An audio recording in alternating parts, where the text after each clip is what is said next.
Well, hello and good morning. You may have noticed that I am not Stephen Ridgway, I am Rich Benfield. I'm standing in today on the daily cyber briefing. Today is the 29th of April, it's 8:30 in the morning, and here are your headlines today. So, Marks and Spencer breach linked to scattered spider ransomware attack. A massive attack of 4,800 plus IPs used to target Git configuration files. Apache Tomcat Vulnerability lets attackers bypass rules and triggers denial of service condition. And Kali Linux update is going to fail for all users.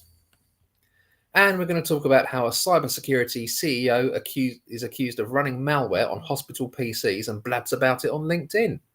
So quite a good one. So, okay, let's talk about Marks and Spencer. So obviously, everybody in cybersecurity knows about the outages at Marks and Spencer that have occurred recently. They're still ongoing, and it's been confirmed that they've been caused by a ransomware attack believed to be conducted by a hacking collective known as Scattered Spider. This article is on Bleeping Computer. The links will be on the socials, so you can read this for yourself. Bleeping Computer has learned that from multiple sources, so seems quite credible. So Marks and Spencers employ 64,000 employees and sell all sorts of different products, including food, clothing, home goods, in around 1,400 stores worldwide. So last Tuesday, M&S confirmed it suffered a cyber attack that caused widespread disruption, including to its contactless payment system and its online ordering. Today, Sky News reported that the disruption continues, with around 200 warehouse workers told to stay at home as the company responds to the attack. Bleeping Computer has learned that the ongoing outages are caused by a ransomware attack that encrypted the company's servers.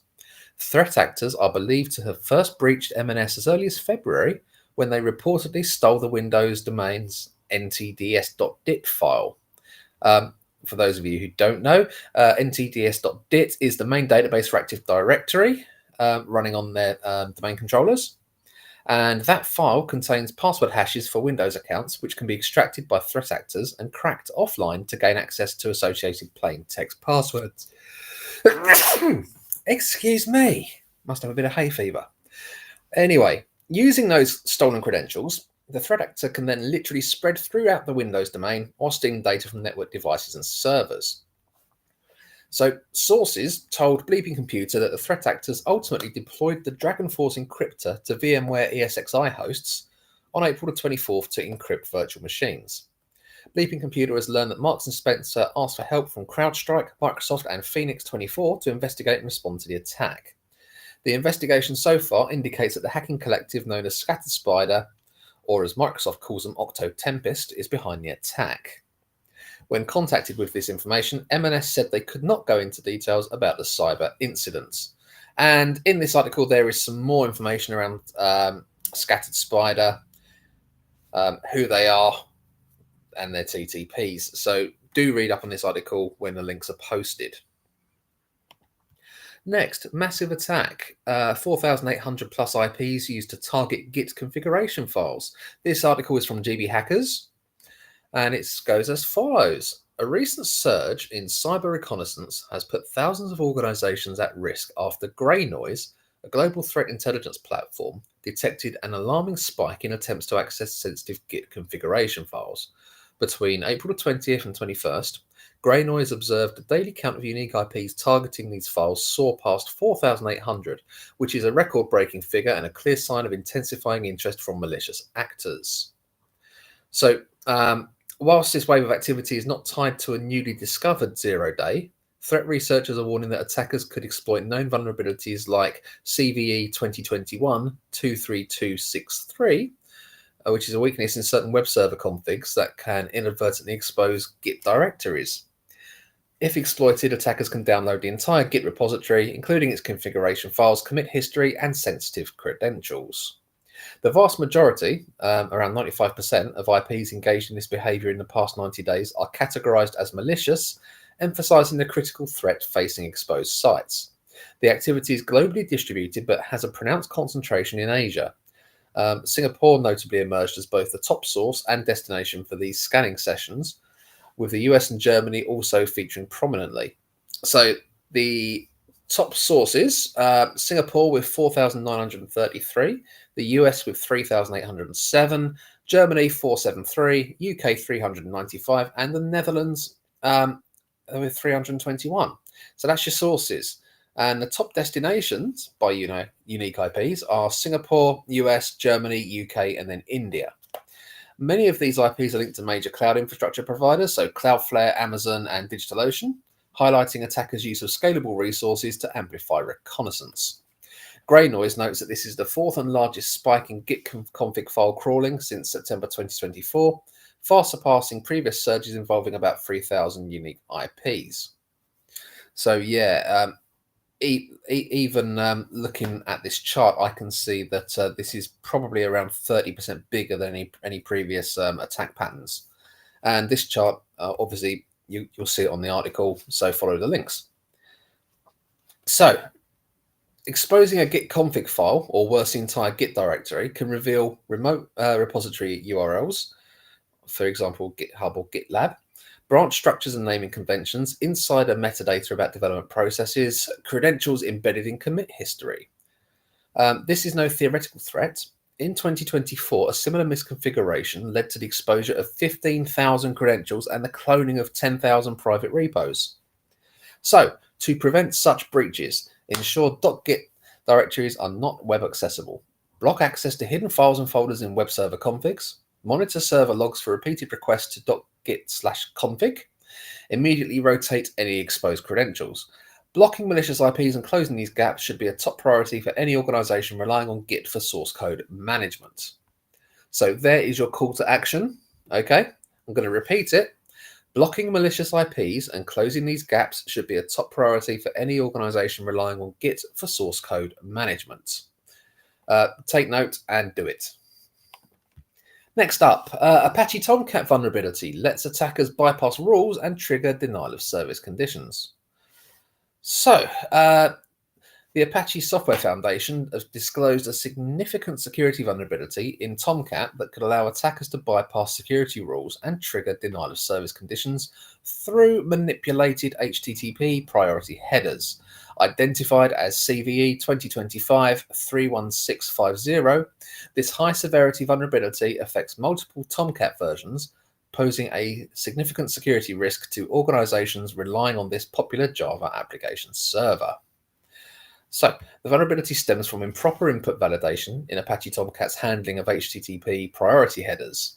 According to the security advisory, incorrect error handling for some invalid HTTP priority headers resulted in incomplete cleanup of the failed request, which created a memory leak. When attackers send numerous malformed requests containing invalid HTTP priority headers, they can trigger an out-of-memory exception, effectively causing a denial of service that renders the application unavailable. The HTTP priority header is a legitimate component of web communications that indicates a client's preference for the priority order in which responses should be delivered. However, this new vulnerability shows that Tomcat's processing of these headers contains a flaw that fails to properly validate and sanitize input. So, affected products: Apache Tomcat 9.0.76 through to 9.0.102, Tomcat 10.1.10 through 10.1.39, and Tomcat 11.00 M2 and 11.005. So the impact is a denial of service. The prerequisites are the attacker must send a large number of HTTP requests with invalid HTTP priority headers, no authentication required, and the CVSS score is high. Okay. So basically, in terms of mitigation, you want to upgrade your Tomcat. If you're in the 11s, you want to be on 11.0.6 or later. If you're in the 10s, 10.1.40 or later. And if you're in the 9s, you want to upgrade to 9.0.104 or later. So, okay, so this is the second major Apache Tomcat vulnerability in recent months. In March 2025, CVE 2025-24813 was disclosed, a critical remote code execution vulnerability with a CVSS score of 9.8 that allowed attackers to take control of vulnerable servers. Given the critical nature of this vulnerability and its potential to completely disable web applications, immediate action is strongly recommended. So this article comes from cybersecuritynews.com. Again, the links will be in the socials. If you're running Tomcat or have concerns about it, then do read it and do get patching. Next up, Kali Linux warns that update process is going to fail for all users. Well done, Kali. Okay, so Kali Linux users worldwide are facing an imminent disruption as the security-focused distribution has announced that the update process will fail for virtually all users in the coming days. The issue arises from a change in the repository signing key, which will disrupt the normal system update process. Users attempting to run the routine apt update, the command will encounter an error message stating missing key, and then there's obviously the key ID, which is needed to verify signature. This error occurs because Kali Linux admins have lost access to their previous repo signing key and have been forced to generate a new one. This is not only you, it is for everyone, and it's entirely our fault, the Kali Linux team acknowledged in its announcement. There's a link to the announcement in this article as well. The repository has been temporarily frozen since Friday, April 18th, preventing any impact until now. However, users will need to take manual action as the repository unfreezes this week with the new signing key in place. So, how to resolve the issue? This solution requires users to manually download and install the repo key. And it is a simple one-line command. I'm not going to read it out, but basically there is a wget command you can run in Linux to pull down the new key. So copy and paste it out of this article by all means, or you can curl it, and there's a command in here for that as well. So they've also provided the SHA-1 checksum, so you can check it matches. So it says here for security conscious users. Well, frankly, if you're using Kali, you will be a security conscious user. So do check the checksum, okay? If you prefer to start with a clean system, Kali Linux has updated all of its distro images to include the new keyring. So you can just wipe and reinstall if you want, and you should be safe to do so. Okay. The Kali Linux team has emphasized that the change does not indicate a security compromise. If it were compromised, we would have removed it and provided a revocation certificate, they explain. The new keyring contains both the old signing key and the new signing key. For users seeking additional verification, the new key has been signed by several Kali Linux developers, and their signatures are available on the Ubuntu OpenPGP key server. This isn't the first time Kali Linux has faced key-related issues. In 2018, the team accidentally allowed their GPG key to expire, causing similar update failures for users. Excuse me. Okay, so good luck to all you Kali users out there. As I said, the commands to sort this are actually in this article. The link will be in the socials. So hopefully you can navigate your way through this fairly easily, or wipe and reinstall. Okay, final article for this morning. And this is a fun one. I say fun. It actually sounds like somebody's having a mental breakdown. But I'll read on and you can discover this for yourself. So a cybersecurity CEO has been accused of running malware on hospital PCs and then proceeds to blab about it on LinkedIn. So this is in Oklahoma City in the US. A cybersecurity professional accused of installing spyware on a hospital PC is apparently on LinkedIn giving out key details of the drama. This article's on the Register. Again, links in the socials, you know. Jeffrey Bowie, whom court records indicate has been charged with 2 counts of violating Oklahoma's Computer Crimes Act, came under investigation after he was suspected of installing a software nasty on a computer at St. Anthony's Hospital in August 2024. According to reports, Bowie was seen using both a computer for guests and a staff workstation at the hospital. When confronted by hospital employees, he said he needed to use the equipment while visiting a family member undergoing surgery. A forensic review is said to have uncovered malware on one of the PCs, which was quickly removed and reported to authorities. A St. Anthony's representative told the Register the infection was addressed immediately and no patient information was accessed. Bowie, who identifies himself as the CEO of both a cybersecurity company in Edmond, Oklahoma, and a company whose description on a cached Google search result indicates it sells or sold kratom extracts, took to LinkedIn to explain himself. In a post, and there's a link there with an archive link in case the original was taken down, Bowie contested the accusations though ultimately admitted to writing and running software on one hospital system that took a screenshot every 20 minutes and sent it to a remote host. He claimed the code was written on the fly using PowerShell on a guest computer designated for patients in the waiting area, not a machine meant for staff. Bowie said he simply wiggled a mouse on the staff PC, instant contradiction there, and saw it was still logged in with access to personal medical records. And that was that. Whereas he admitted he did drop the ad hoc surveillance code on the other box. Okay, so I'm going to sort of sidestep out of the reading the news and just comment on this a touch because so he says it was a guest computer. He was caught on a staff computer.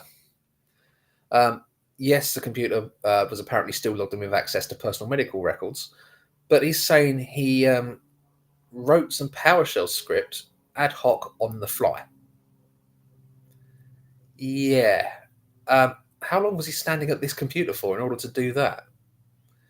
It's a hell of a script. I know PowerShell. So, yeah. Also, why did he have a server set up to receive these screenshots? This doesn't sound very on the fly to me. It sounds very much premeditated. But that's just a personal opinion. So court records show a warrant for Bowie's arrest was issued on April 14th. Bowie insists he was never actually taken into custody. He says, "I was never arrested," he said on LinkedIn, contradicting the reports.